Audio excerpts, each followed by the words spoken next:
वळत पुढच्या बातमीकडे। कोल्हापूर विशाळगडावरील रेहान मलिक बाबा दर्ग्याच्या उरुसाला आता सुरुवात झाली आहे। त्यामुळे जिल्हा प्रशासनाने उरुसाला परवानगी नाकारल्याचं कळतंय। भाविकांना सकाळी 9 ते संध्याकाळी 5 वाजेपर्यंत गडावर जाता येणार नाहीये। भाविकांच्या गाड्यांची सुद्धा कसून तपासणी सुरू आहे आणि याचाच आढावा घेतलाय आमच्या प्रतिनिधींनी। कोल्हापुरातील विशाळगडावर असलेल्या रेहान बाबा दर्ग्याच्या उर्साला आजपासून सुरुवात होते।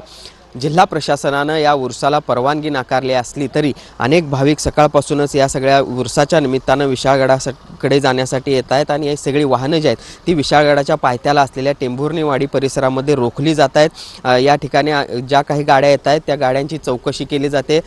गाडीमध्ये किती लोक आहेत, गाडीचा नंबर देखील या ठिकाणी पोलिसांकडून घेतला जातोय।